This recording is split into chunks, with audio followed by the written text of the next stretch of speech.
Hello, this is Andie Burjek. I'm an associate editor at Workforce Magazine, and we're here live at the Society for Human Resource Management annual conference in Chicago. Right now I have Liz Supinski. She is the Director of Data Science for SHRM Research. SHRM today released their annual benefit study, and she's here to talk about some of the major takeaways. So Liz, what are some of these major takeaways that employers can get from these survey results? I think the real big news this year is a lot of change. About a third of employers have increased their benefits this year, but we look at about 300 benefits in our benefit survey. And last year, between 2016 and 2017, about 20 of those changed. This year, more than 60 benefits changed. Wow. So there's a lot of change going on, and I think that's really driven by the employment picture right now. The job market is really strong. Employers need to find a way to attract and retain talent. Fantastic. And I guess what are some of these areas of benefit that maybe did change this year that didn't change last year? So there's a lot of small things, but overall there's a lot of things going on. It's not so much necessarily the broad areas, but sort of the way the picture looks. So, in the healthcare arena, we see some changes from some of the older kinds of health plans to some of the newer kinds of health plans, some fairly substantial increases in some of those. Again, in the wellness area, we see some changes in what kinds of programs are involved in there. So, across the board, there's a lot of, I think, much more customization of benefits. And I think that really reflects partly that we have, this very multi-generational workforce at this point who have a lot of different needs. And so employers are really looking to build benefits packages that they can use strategically, to attract and retain different kinds of talent. Okay, fantastic. And I guess as somebody who does do this research, was there any changes in any benefits offerings at all that surprised you or that you think are especially noteworthy or just a large change? I think one thing that was pretty interesting to me is that paid parental leave was something that increased in all categories. So we saw more paid maternity leave, more paid paternity leave, more paid leave for adoption, for surrogacy, for other categories of parenthood. And I think that's an interesting change to see when we know that the U.S. has lagged behind some of the rest of the world in the way we treat parental leave.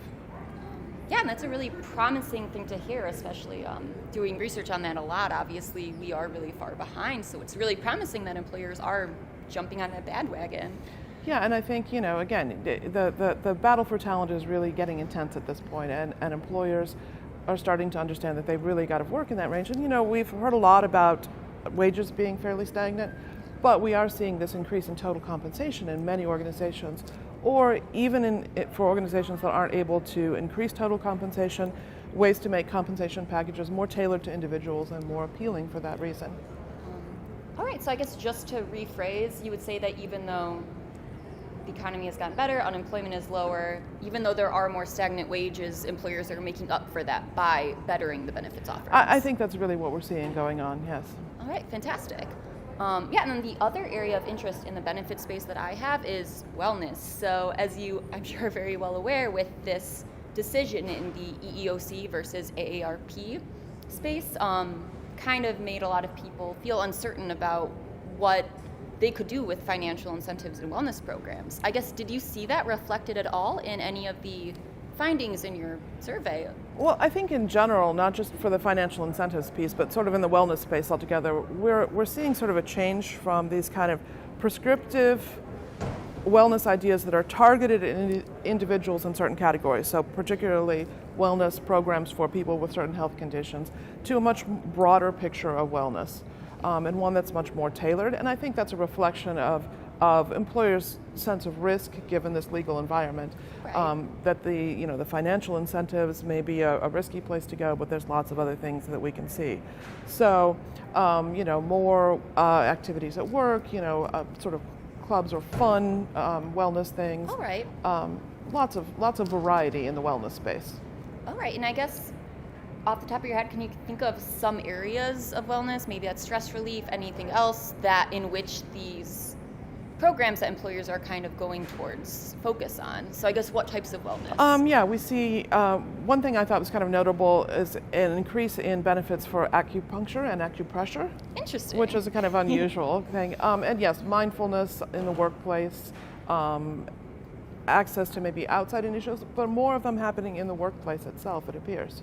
All right. That's really promising. I've never heard of, I haven't heard a lot about acupuncturists in the workplace, but that's unique for sure. I think some of that is an expansion of healthcare benefits to look at more kinds of wellness. But yes, nonetheless, it's an interesting change in sort of a very traditional picture to one that's much more customized to individuals.